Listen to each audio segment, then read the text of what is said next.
Hello guys, Tuttu and Roopu YouTube ചാനലിലേക്ക് എല്ലാവർക്കും സ്വാഗതം. അപ്പോൾ ഇന്നിപ്പോൾ കാണുമ്പോൾ തന്നെ നിങ്ങൾക്ക് മനസ്സിലാകും നമ്മളൊരു പുളിയിഞ്ചിയാണ് ഉണ്ടാക്കുന്നത്. അതിന് വേണ്ടിയിട്ട് നമ്മളിപ്പോൾ ഇവിടെ ഇഞ്ചി ഏകദേശം ഒരു 200 ഗ്രാം ഇഞ്ചിയോളമാണ് നമ്മൾ എടുത്തിരിക്കുന്നത്. അതിനകത്ത് നമ്മൾ ഒരു ചെറിയ കഷ്ണം ഇഞ്ചി ഇപ്പോൾ കൊത്തി അരിഞ്ഞ് ഇവിടെ വെച്ചിട്ടുണ്ട്. അതുപോലെ 4 പച്ചമുളക് അത് ചെറുതായിട്ട് അരിഞ്ഞ് അതും വെച്ചിട്ടുണ്ട്. അപ്പോൾ ബാക്കിയുള്ള ഇഞ്ചി എന്ന് പറഞ്ഞു കഴിഞ്ഞിട്ടുണ്ടെങ്കിൽ നമ്മൾ ചതച്ച് പിഴിഞ്ഞ് അതിൻ്റെ നീര് കണ്ടോ, ഒരു ഗ്ലാസ്സിൽ നമ്മളിവിടെ എടുത്ത് വെച്ചേക്കുവാണ്. കുറച്ച് നീരേ ഉള്ളൂ. നേരത്തെ ഇവിടെ ഇരുന്നിരുന്ന ഇഞ്ചിയാണ്. ഇപ്പോൾ ചതച്ച് പിഴിഞ്ഞിട്ടുള്ള പീസുണ്ട്, അത് നമ്മളതിവിടെ വെച്ചിട്ടുണ്ട്. അപ്പോൾ ഈ ഇഞ്ചിയുടെ നീര് വെച്ചിരിക്കുന്നതെന്ന് വെച്ചാൽ നമ്മൾ മിക്കവാറും കണ്ടിട്ടില്ലേ, മിക്കവാറും ഇഞ്ചി കറി പുളിയിഞ്ചിയൊക്കെ കൂട്ടുമ്പോൾ ഒരു ഇഞ്ചിയുടെ കുത്തലുണ്ടാവണത്. അപ്പോൾ അത് ഈ ഇഞ്ചിയുടെ ആ ഒരു എന്താ പറയുക, ഒരു ചെറിയ ഒരു ഇഞ്ചി ഇങ്ങനെ അരിച്ച് വെച്ച് കഴിയുമ്പോൾ അതിങ്ങനെ അടിയിൽ ഊറുന്ന കണ്ടിട്ടില്ലേ, ആ ഒരു കട്ട അങ്ങനെ നിന്നിട്ടാണ് ഇഞ്ചിക്കൊരു കറിക്കൊരു കുത്തലുണ്ടാവുന്നത്. അപ്പോൾ ഇനി നമുക്ക് ഉണ്ടാക്കുന്നതിലേക്ക് പോവാം.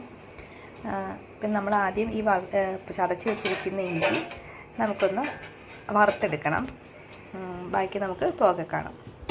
ഇഞ്ചി നമ്മളിപ്പോൾ വറുക്കാനായിട്ട് ഇട്ടിട്ടുണ്ട്. അത് വെറുതെ ചൂടായ പാനിലേക്ക് ചതച്ച് വെച്ചിരിക്കുന്ന ഇഞ്ചി ഇട്ടു. കൂടാതെ നമുക്ക് ആവശ്യത്തിന് നമ്മുടെ ഈ പുളിയിഞ്ചിക്ക് ആവശ്യത്തിനുള്ള പുളി നമ്മളിപ്പോൾ വെള്ളത്തിലിട്ട് വെച്ചിട്ടുണ്ട്. അത് ചെറിയ ചൂടുവെള്ളത്തിലിട്ട് വെച്ച് കഴിഞ്ഞാൽ പെട്ടെന്ന് ഇതാക്കി എടുക്കാം, പിഴിഞ്ഞെടുക്കാൻ പറ്റും. അപ്പം ഇതിപ്പോൾ കുറച്ചധികം പുളിയുണ്ട്, കാരണം മിക്കവാറും ഇവിടെ പുളി പിഴിഞ്ഞുള്ള കറികളൊക്കെ തന്നെയായിരിക്കും സാധാരണയായിട്ട്. അപ്പം നമുക്കൊരു ചെറിയ നാരങ്ങ വലിപ്പത്തിനുള്ള പുളി വെള്ളത്തിലിട്ട് വെച്ചാൽ. ഇപ്പം നമ്മൾ ആ ഇഞ്ചിയിൽ നനവ് വെള്ളമൊക്കെ ഒന്ന് വലിഞ്ഞതിന് ശേഷം അതിനകത്തേക്ക് കുറച്ച് വെളിച്ചെണ്ണയും കൂടി ഒഴിച്ചിട്ട് ഒഴിക്കുന്നുണ്ട്. ഇപ്പോൾ ഇത് പാകത്തിന് മൂത്ത് വന്നിട്ടുണ്ട്. ഇനി ഇതിനകത്തേക്ക് 1 ടീസ്പൂൺ മല്ലിപ്പൊടി, 1.25 ടീസ്പൂൺ മല്ലിപ്പൊടി, മുളക് പൊടി,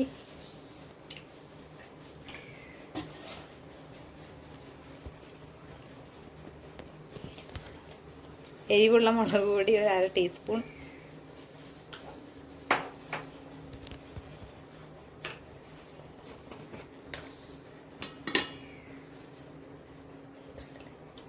എരിവില്ലാത്ത മുളക് പൊടി 1/4 ടീസ്പൂൺ,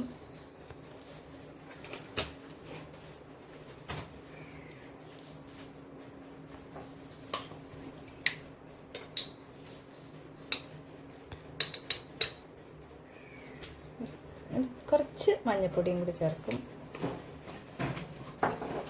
ഇനി ഇത് നല്ലവണ്ണം പച്ചമണം മാറിയിട്ട് ഒന്ന് അരച്ചെടുക്കണം. ഇഞ്ചി വറുത്തത് നമ്മൾ ഇവിടെ അരച്ച് വെച്ചിട്ടുണ്ട്. നല്ലപോലെ ചുമക്കെ വറുത്ത് അരച്ചെടുത്തിരിക്കുന്നതാണ് കാണുന്നത്. ഇനി നമുക്ക് കറി ഉണ്ടാക്കാൻ നോക്കാം. ഇപ്പോൾ വെളിച്ചെണ്ണ ഒഴിച്ച് പാനിലേക്ക് കടുക് തളിച്ചു. കടുക് പൊട്ടി വരുമ്പോൾ കുറച്ച് ഉഴുന്നിടുക. ഉഴുന്ന് പൊട്ടി വരുമ്പോഴത്തേനും മുളക്, കറിവേപ്പില,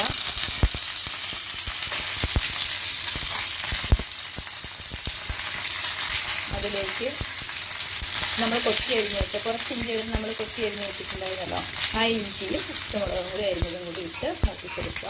പച്ചമുളക് നല്ലപോലെ ഒന്ന് മൂത്തിട്ടുണ്ട്. ഇനി അതിലേക്ക് നമ്മൾ വറുത്തരച്ച് വെച്ചിരിക്കുന്ന ആ ഇഞ്ചി വറുത്തരച്ച് വെച്ചിരിക്കുന്നത് ചേർത്ത് ഇളക്കണം. ഇനിയിപ്പോൾ വറുത്തരച്ച് വെച്ചിരിക്കുന്ന അരപ്പ് നല്ലപോലെ കുറച്ച് വെള്ളം ചേർത്ത് കഴുകി ഇതിനകത്തേക്ക് ഒഴിച്ചിട്ടുണ്ട്. അതിലേക്ക് നമ്മൾ ഇഞ്ചി നീര് പിഴിഞ്ഞ് വെച്ചിരുന്നത് ഒഴിക്കുകയാണ്. അത് ഒഴിക്കുമ്പോൾ നമ്മൾ ആ മട്ട് കലങ്ങിയെടുക്കാതെ തെളി മാത്രമായിട്ട് എടുത്ത് ഒഴിക്കുക. അതിലേക്ക് നമ്മൾ പിഴിഞ്ഞ് വെച്ചിരിക്കുന്ന പുളി ചേർക്കുക. പുളി ചേർത്ത് തിളച്ച് വരുമ്പോൾ ആവശ്യത്തിന് ഉപ്പ് ചേർക്കുക.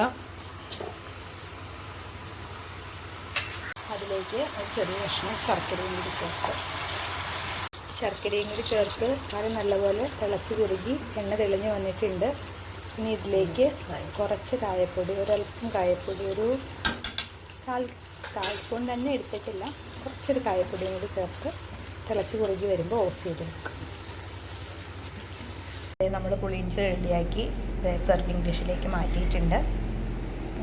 നല്ല രുചികരമായ പുളിയിഞ്ചി തയ്യാറായിട്ട്